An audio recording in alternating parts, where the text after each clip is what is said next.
All right, so here we go. We've got a brand new reply from the creative director of Warhammer 40K Space Marine 2. But there's even more exciting news because he's working on something absolutely insane that you guys have to know about. I got to keep my hype levels in check on this one.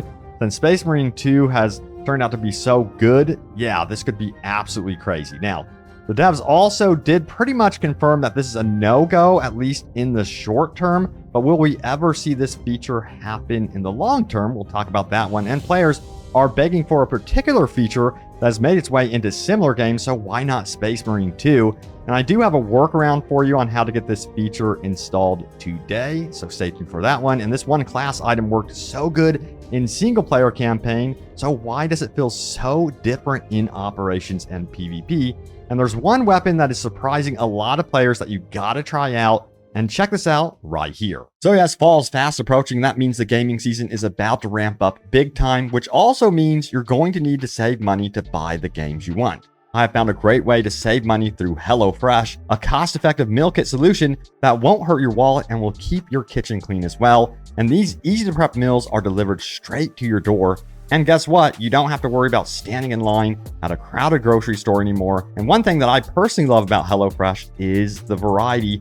I never have to worry about getting bored. Choose from over 45 weekly recipes and over 100 curated picks from the HelloFresh market. And yes, there's plenty of snack options too. Ingredients travel from the farm straight to your door so you know they're fresh. And it's nice to know you can have breakfast, lunch, and dinner covered very easily. And get this, HelloFresh is offering something very big, free breakfast for life while your subscription is active. So click that link in the description below or scan the QR code on the screen and use my code OWGSEP10 and get 10 free meals plus free breakfast for life while subscription is active. Check it out. All right, so yes, the creative director did respond to a critical question here about one feature that a lot of you guys are dying for. So check it out right here. It says this: I want to make a suggestion that I think everybody will universally agree with. Can you guys please work on adding a shoulder camera swap from left to right? It's something that is needed in this game, especially in PvP. So the response was this from the creative director. It says, I'll take it to the game director. I see your point. So this is something that they are currently in the background right now, actively discussing and considering.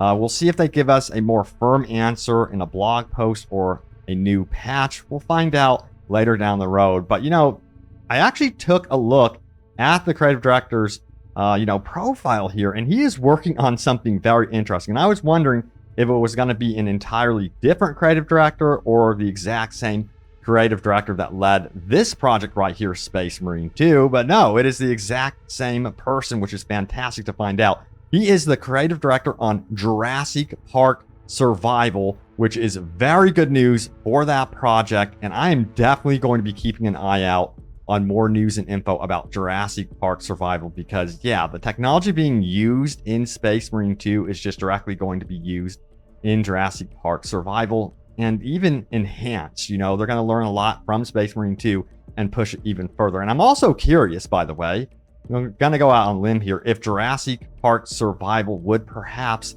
be something that would be on PlayStation 6 eventually. Now, we did see that the PS5 Pro was recently announced. Yikes, don't even get me started on the price tag, dear God.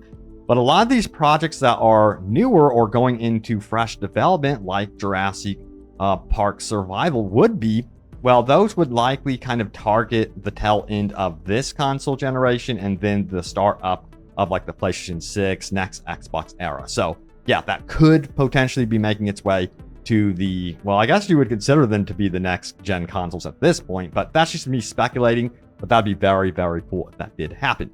Now, also, we do have some responses from the devs here as well. Check it out right here. It says, any news on whether or not PvP will have crossplay, or is that just a no-go altogether? It's talking about specifically with PC, I believe. Because it's a no-go on the short term for balancing reasons. So, sad face there. But also, some of you will still celebrate on this one, because I know a lot of you guys feel like it can be quite unfair having console players face off against PC players. But then again, they just need a toggle option. It also sounds like this is a bit more of a complicated issue than them just adding in crossplay for PC and consoles. It doesn't sound like it's going to be that easy to do if they do ultimately decide to go after it. So yeah, don't expect anything in the short term. Next up, we also have this one. Will they add basic green-eyed Mark X Tacticus helmets for each class? And the response is we might think about it if the idea gets a lot of upvotes on Focus Together, which of course is the community hub for Focus's games like Space Marine 2 and that sort of thing. And they really do pay attention to what's popular out there, what's being discussed the most, and what users agree on, wholeheartedly. And that gets them very encouraged to look into that sort of thing for future content and updates. But a lot of you guys want to see this right here in particular. FOV, please devs, what are you thinking? Here is the thread. It says, for the love of God, let us on PC have a normal FOV. This is bad.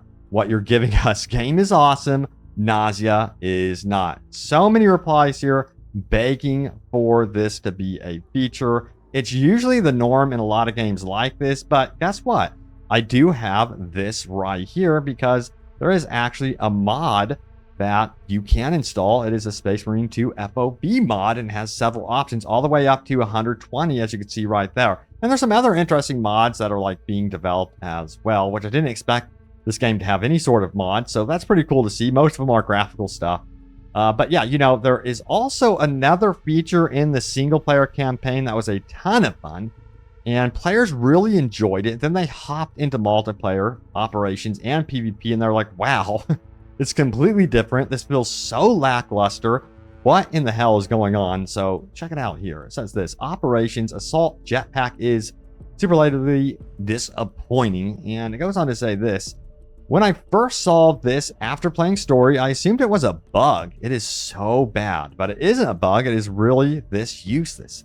Even in the trials for the assault, there are ledges only 2 to 3 meters high that you can't even jump pack on top of. I believe the likely explanation is that the level layouts have issues that preclude the kind of mobility that you have in the story missions where jump packs are present, as those specific levels are designed for them. However, it should be possible to make the assault pack both jump higher and boost forward much further without creating an issue with respect to level design. Making the recharge time for a single charge very short and increasing the number of charges will turn it into a general mobility tool and assault charge tool, which is a different overall character than the extreme verticality available in the campaign.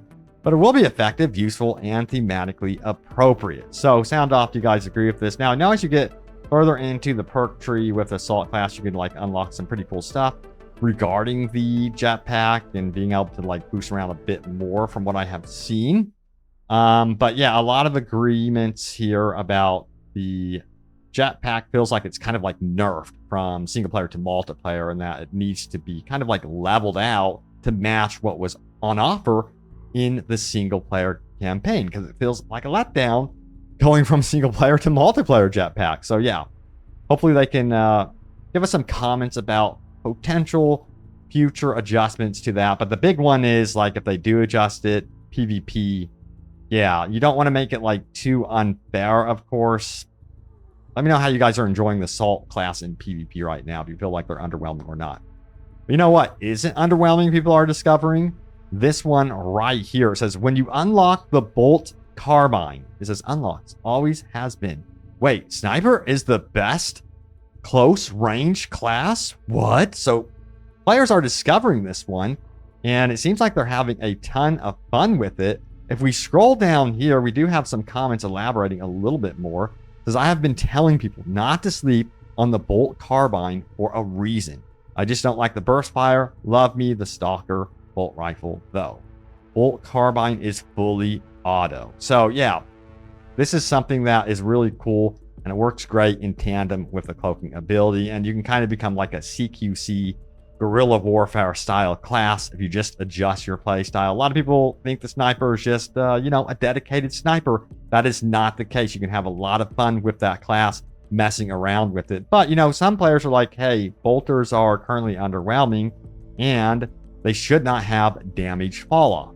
The entire point of bolters is they gain velocity in flight, having been designed to be used both terrestrially and in void combat. They aren't bullets. They are cartridge propelled solid fueled rockets with mass reactive detonators. If anything, bolters should have damage ramp up the further the target is from you, encouraging you to melee close enemies and deliver bolt gun justice to distant foes. So yeah, a lot of agreement on this one. This one I think has like 455 upvotes. You guys kind of feel like, man, they're kind of underwhelming. And there's an interesting explanation here that further dives into this. It says, in some book, it was explained that the distance determines the characteristics of the bolt. In close range, plenty of propellant is still contained in the bolt, which causes them to explode within the target. So the closer the distance, the bigger the detonation and shrapnel spread. To the other hand, the bolt goes, in fact, faster the more distance it traveled. This means it will lose its detonation ability, but gain penetration ability in trade. This mechanic isn't used again as far as I know, but I would love to see it sometime. So that could be kind of an explanation behind the thinking of perhaps the drop-off, but then again, nothing needs to change with them. But a lot of people, I'm telling you what, even out on the Focus Together community forums, it's a big discussion. It says, please buff bolters, don't nerf others. And it says, every bolt weapon in the game needs to be buffed in PvE. The Melta and Plasma weapons feel good to use, whereas the bolt weapons are just pea shooters against Majoris or higher enemies. The answer is to buff all bolt variant weapons so that all weapons feel good, instead of nerfing the couple weapons that feel good currently and ending up with a Helldivers 2 situation. So once again, people really have the fear of a potential Helldivers 2 nerf situation going on in their mind. There's been no indication whatsoever, by the way, from the dev team that they plan on doing nerfs. So you guys can kind of have a sigh of relief right now. I do wish that the dev team would step forward and say, hey, this is our plan for, any type of adjustments going forward, at least a generic statement telling us, don't worry, we're not going to nerf the hell out of anything. It's going to be okay. Because I think that you guys need that sort of reassuring words because, yeah, you don't want to put so much time into a game to ultimately have things nerfed and severely adjusted. We've already been through that before. But yes, it is time to go over your top comments. Remember, leave a comment down below. It can end up right here in a future video. This is my favorite part of the video, so let's do this. All right, the first comment is this one right here. What's nuts about the health regen is that Space Marines in lore literally have massively enhanced regeneration. It's a big discussion right now in the community, especially once you get into those higher difficulties, that it's just not enough health regen when you are dealing with these mobs of enemies. And it's weird to feel like a weakling, like you're constantly struggling with 5% or less health during a big portion of your playtime. And it doesn't make sense that a lot of players are roaming around also with their screens red most of the time, you know what I mean? So this, I think, needs to be fine-tuned for sure. Then again, it is a balancing thing, and they got to be careful about nerfing the difficulty, or that will piss off a lot of players that finally get right where they need to be within progression. But yeah, some things will have to be adjusted. All right, so here we go. We have, with the heavy bolter experience and headshots in general, it never feels good to hit like 5 headshots and the enemy does not die. 745 upvotes. Yeah, the enemies are awfully tanky. Now, I saw a comment that said, hey, you know what? With these larger enemies, the Majoris, the elites, that sort of thing, you want to get up close and personal with them and start meleeing the crap out of them. And that's where I have found that is one of the most useful tips by far, is making sure you get up close and personal with those larger enemies. Easier said than done, by the way. Now it says, would like a feature where I can use a stim on a teammate. If I have 2 stims and my friend has 0 and is 2 ticks from death, it would be nice to just jab him real quick. And I think that would be cool, but I also think that they're holding out on this sort of feature because they want to perhaps bring in the apothecary, a healer class that would play that role. I think they would prefer having a dedicated healer on the team that would really be able to do something like that. But what if you don't have the apothecary that you're playing with, in random? So if he's completely absent, then maybe that could be a feature they could look into. But yeah, you definitely offer up the simplest answer here, being able to use a stim on one of your friendlies. Now we have quite a thread here, so stick with me. It has a lot of upvotes, so I am going to read it. So here it is. In my personal opinion, these changes would heavily improve the game. Okay, let's see what we have here. Number 1, Introduce either a slow passive HP regen or high HP regen on parries and executions. Number 2, increase how much damage armor can take without breaking. As much as 2 times buff could be necessary. It just doesn't feel good to enter melee, get chipped 2 or 3 times, and suddenly all your armor is gone. That is just the worst. Increase how much armor the heavy has. For a class focused purely on range, firepower, and survivability, he only succeeds at the former. The man is wearing Gravis plate for Emperor's sake. The whole point of Gravis armor is increased protection. Number 4, rework how staggering works, as it is larger enemies simply can't be staggered mid-attack unless killed or pushed into execution state. On the other hand, they can unironically stun lock you out of your heaviest attacks, even with your heaviest weapons. I don't think they quite understand that you're an 8 to 9 foot tall super soldier in over 500 pounds of power armor.